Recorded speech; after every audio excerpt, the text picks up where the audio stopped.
Since this morning you have contemplated the materialism of existing in nature, what was called the seven sins, and then understood various aspects of your ego, what it is to be here. And the key word for today, of course, was forgiveness. Forgiveness is to learn how to accept nature purely as it is, in every way, at every level. It takes time. It takes practice. It's okay. And to accept nature, you also have to accept the principles of life and death, which is one force. It's a principle of transformation. Evolution. Life and death is the same thing.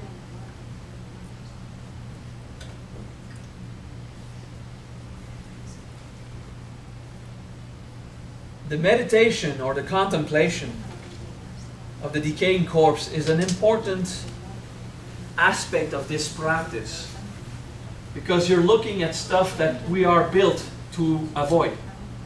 We're made to try to avoid these experiences: death, sickness, decay.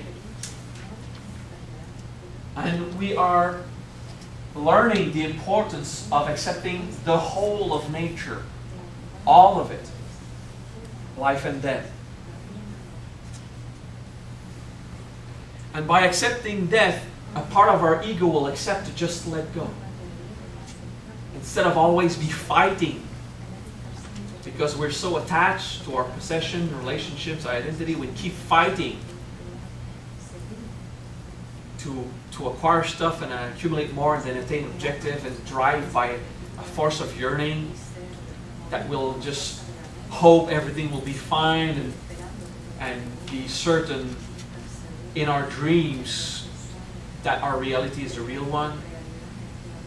And we become egocentric, and then we use various tools and play games with others, with roles, and we're just so stuck with emotions that end up driving us, because we're afraid of nature. And we're afraid actually of Divine Mother.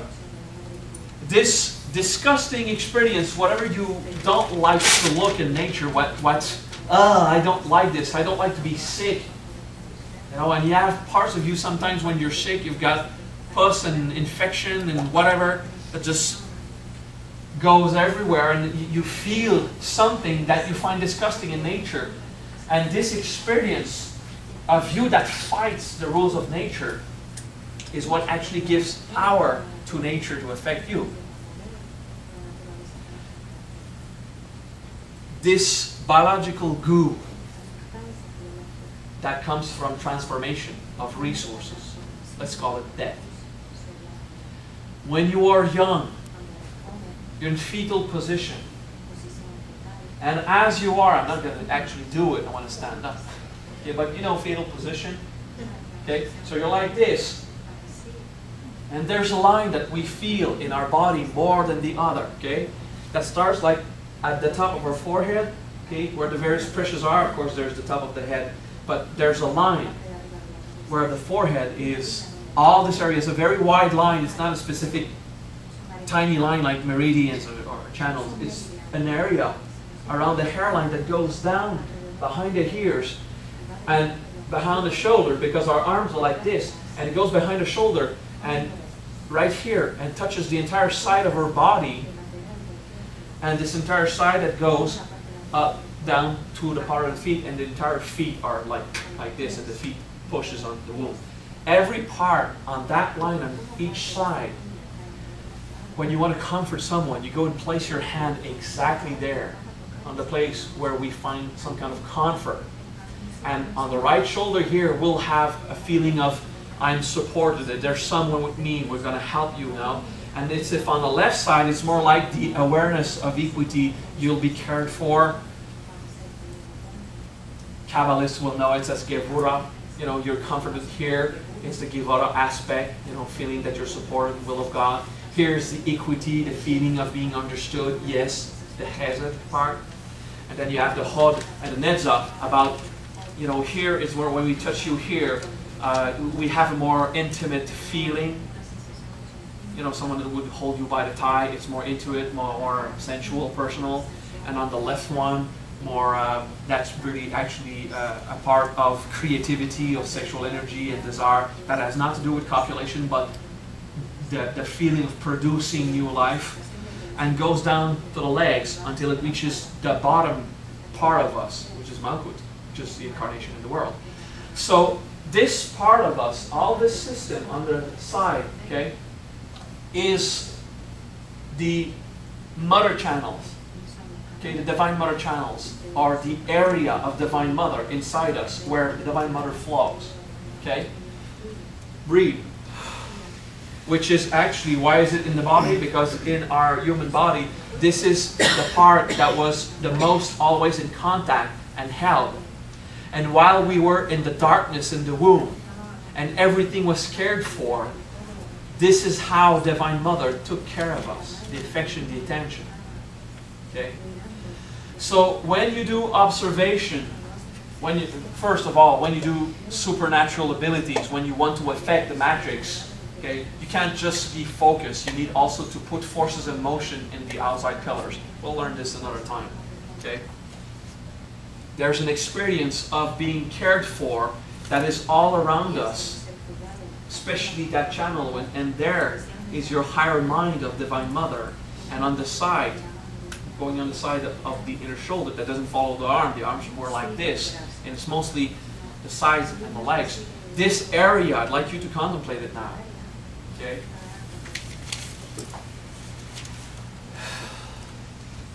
We say it's the Divine Mother channels, but it's not wire channel. It's like that thick, and it's progressive. You know, it's fade in, fade out. It's an area on the side where affection is, and also the lack of affection is. Okay? So I would like you to observe these points, and here you'll have something right here on the sides. This is where you are afraid of not having enough support, where the needs are, where you're like insecure. You know, you go like this, and when your muscles tighten because you're insecure, you have part of this area that just go insecure and tightens, frightens. Where in control is the butt muscles that tighten. When you're insecure, it's like, and you start to walk like this, you know. Sure. Okay, breathe and look at it. The Divine Mother channel and your fear of death, okay, your biological fears, is all this area between your soul and your body, between the shoulders and the hips on each side, that are energies or consciousness that just wants the best out of nature, but also the fear of death is there, and the fear of decaying. It's an area, and you have insecurities in life, and you have all your little difficulties of managing resources, managing the experience of love, desire, and you have these areas, and I'd like you to breathe into them, okay? And as you breathe in, the energy goes from your feet, both bottom of your feet to the side of your legs, up, and when it's reached there, it goes just behind the ear and to the forehead. So it just mixes there. The higher third eye, okay, not the third eye, but just the higher one. Okay? So when you breathe, you've got this life from the bottom of you, like if both feet were united, and it just flows on each side. And when you breathe out, you let go, and you let this energy down, back again. But it's not like a pill of energy that will rise in a very blocked way and then fall back down. It's a stream from the whole of the universe below the realm of incarnation that will just rise in you, breathe. And arriving here will just flow around. And as you breathe out, you allow the whole of the universe of soul and consciousness to flow down inside you and start to give you affection. And flow back down to the earth. Okay? So you're just like a portal. It streams upwards, it streams downwards. Okay? Don't keep this in. It's not energy. I'm taking energy from my feet and I'm accumulating as much as I can. And then when I breathe out, I take as much as I can from the universe and put that and attack up my body. No, it's not that. It's just from all that is above, just completely let it flow down and let it go. And when you breathe in, it just flows back up. As you breathe out, it flows back down. And you breathe slowly. And you're paying attention on these areas, which is where you are cared for, the affection, the attention, the Divine Mother channels, the Divine Mother area. Okay? And in this breath, you want to breathe, inhabit your body. Inhabit is to live in it. To really feel it, you want it. Ah! Okay? And you feel even though there might not be any emotions to feel, but you want to feel. Nothing, but feel. Be conscious at the emotional level. That's what we mean by feel. And observe, even if you're just looking at nothing, observe, as in being aware mentally. To be conscious and really hear.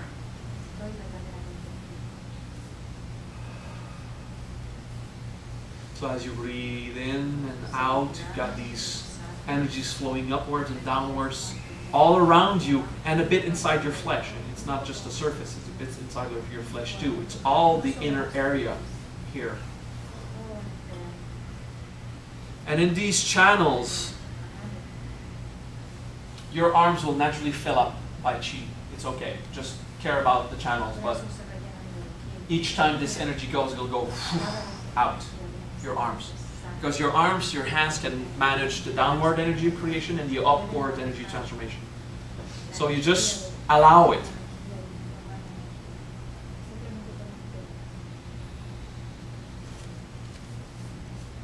It's visualization, but I want more than image. I want feeling.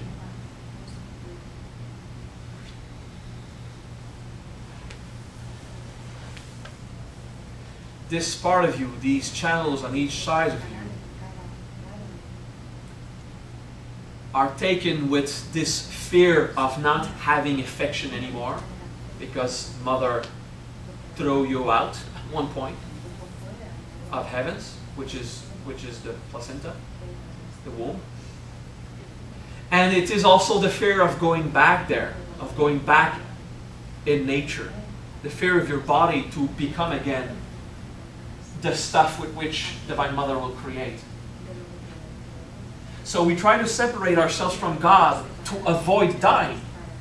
Because we're afraid of that powerful natural energy, we try to stay an individual, stuck in our ego.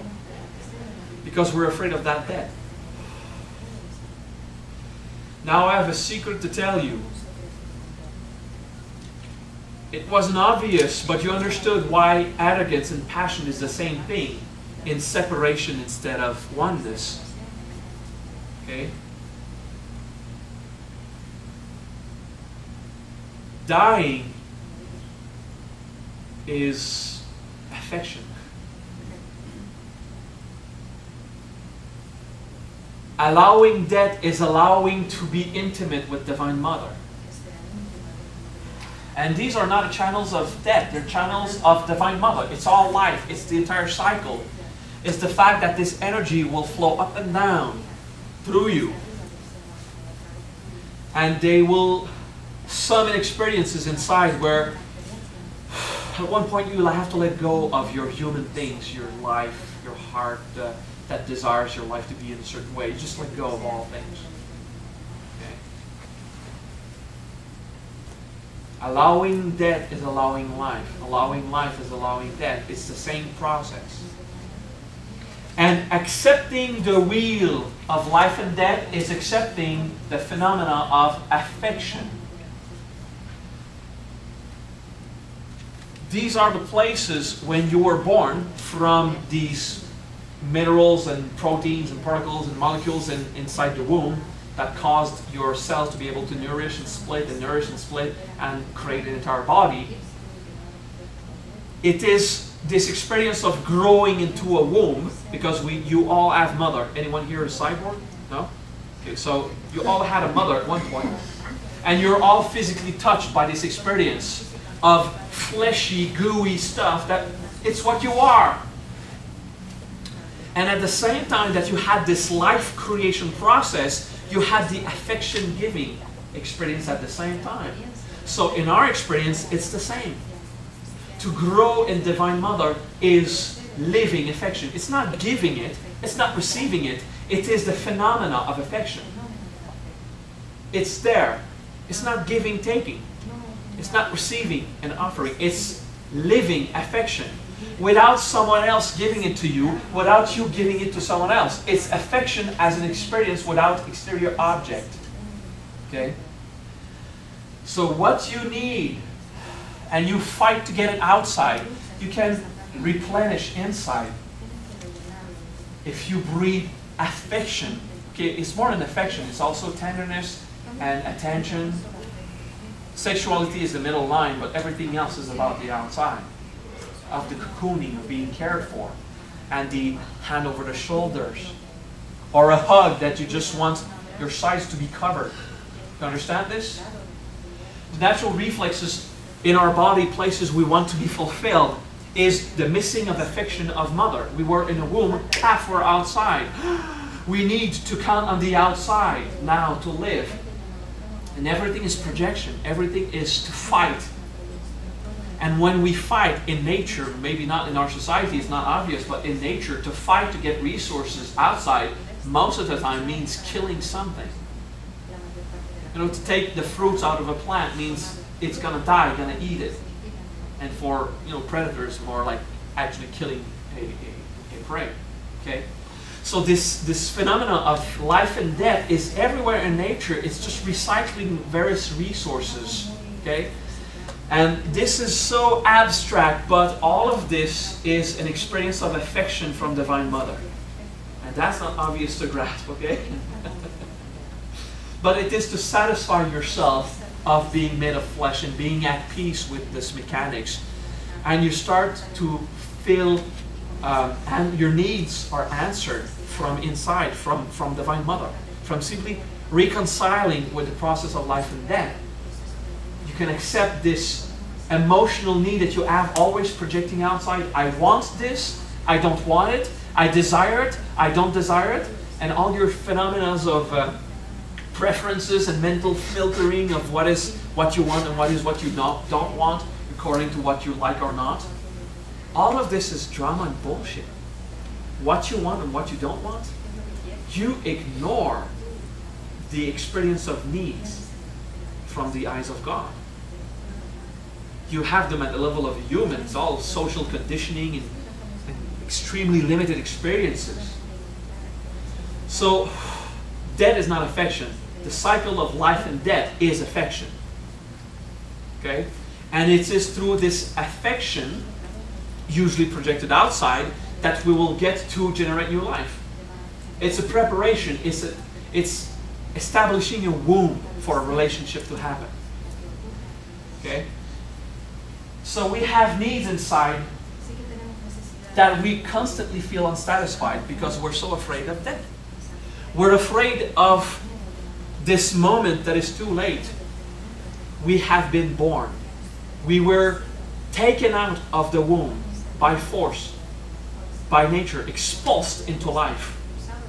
And now Divine Mother is gone because for the flesh, the physical womb is gone. And we have been missing something. And it's to go back in that state. And the only way to go back in that state is to die, allow the corpse to decay, for plants to grow, people to eat it, and have another bee grow somewhere else. But it won't be done in a single experience. Like for you going back into a womb, physically is not possible, because it probably would hurt the woman you're going back into. And kill her instead, you know.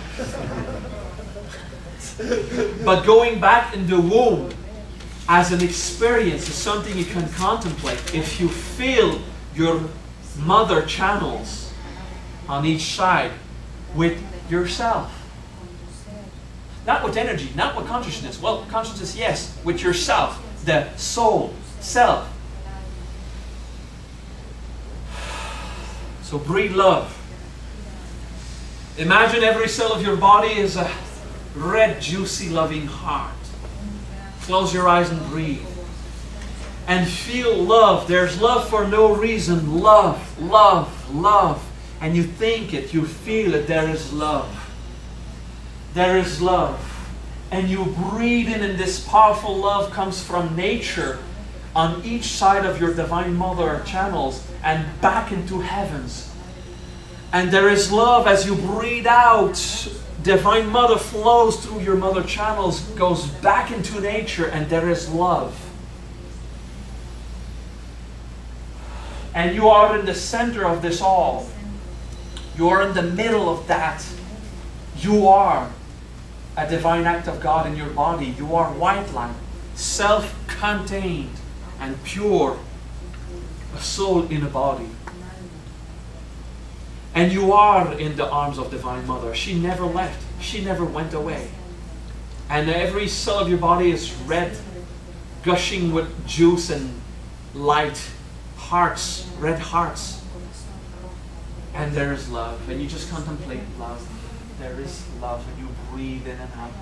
And this love is just flowing everywhere. It's not even waiting for your breath anymore. It's flowing beyond your body. This love is so powerfully immense and everywhere. And because you accepted in the cycle there was death, now you can be affected that there is life. And this love just flows. There is love. You don't need someone outside of you. You just have it. It's you and God in a relationship. Even better, it's you and God as one. And there is love. Life and death, well, stuff happens.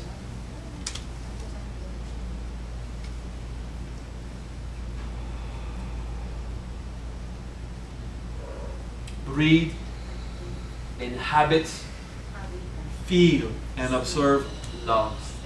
Breathe love. Inhabit love in your body. Live it. Feel it in your heart.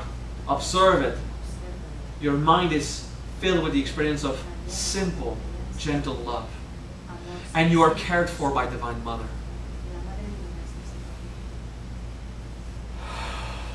There's something on each side of you just keeping you close. Back into the womb. Cared for. Everything will be fine. There is hope.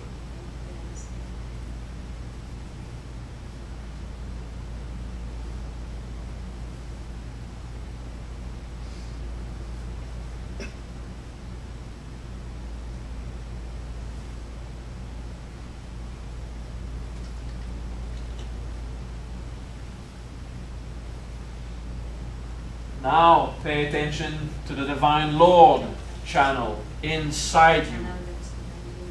From the crown to the base chakra, the channel inside you. That's the masculine aspect of the Creator. That's the Father, the lover, and the child as a man. That's the willpower, the will of God. It's flowing through you. So when you breathe in, there's power going upward. And as you breathe out, you allow this power to flow down through you.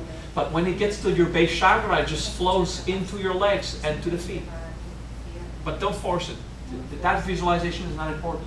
Some people also do it otherwise. When you breathe in, power comes down. When you breathe out, power goes up. You have to try, you have to experiment, it's okay. Just breathe and know that constantly there is power going upwards and downwards in you, mixing up inside. And Divine Mother is outside on each side of you, and Divine Father is in the middle of you. And God, through your living body, is constantly copulating itself. It's a nature, it's love. There is love, this blissful experience inside you and all around you, mixing together, and there is love.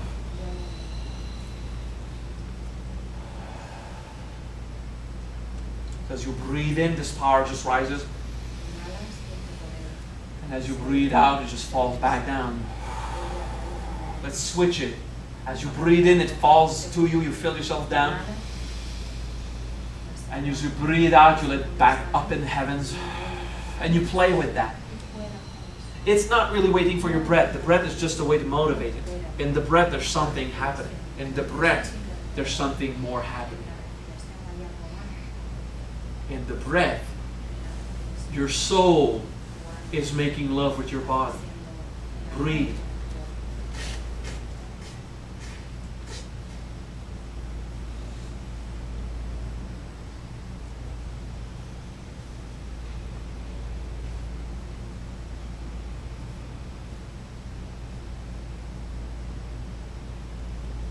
Each breath you take, there's an experience of bliss and love. The soul is making love to the body. The body is in love with the soul. The soul and the body is the same thing in various levels. It's just in love. Nature and heavens in love. Our Father in heavens, your kingdom is on earth as in the heavens.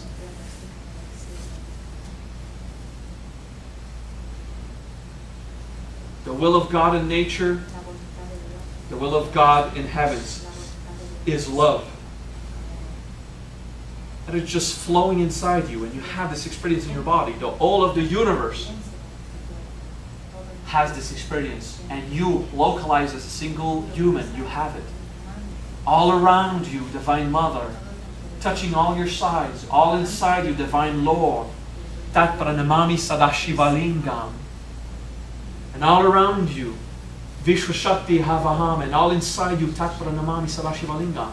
And you feel that masculine, feminine energy mixing together, producing this powerful transformation in your body. That is love. And life is just flowing, so gushing, filled.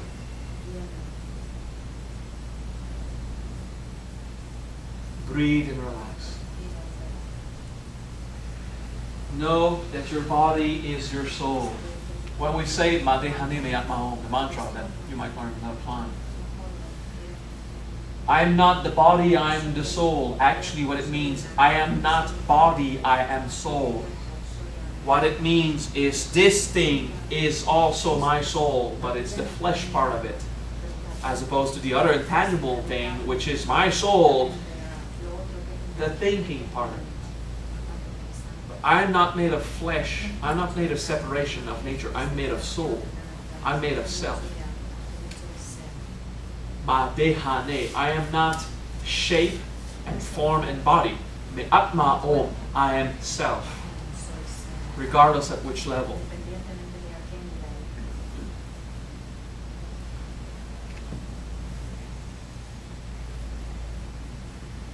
Breathe and come back here. Does everyone know the 5 introductory mantras? Peace, compassion, 3 suns, soul, and immortality? You'll have a workshop about this. Alright. Yeah, we need a little break. A little technical stuff. You don't have to remember this meditation. It was meant to stimulate something, to know on the sides you have this feminine part of God always there, ready to care for you. If you accept it, how it flows through your body, if you accept it, how it will care for you, it can go physically alter you. If you accept, there will be death, because there will be life. And it's a process. Okay? And that acceptance, that contemplation, actually regenerates the telomeres. Telomeres are proteins that are accumulated at the end of the ADN chain in your cells. And each time there's mitosis, that's the proper name, mitosis, splitting of a cell, right? So when there's mitosis, part of the telomeres don't split, they decay. And when you have no more telomeres at the end of the ADN chain, there's only the ADN itself, then the cell will not split anymore. And you got to the point of old age, of aging. Okay? The telomeres, they regenerate, but it depends on your mood, your feelings, and stuff like that. So when you practice this science, what we have learned today is to observe nature at the physical, vital, emotional, and mental level. This is how we are made. Materialist beings with an ego.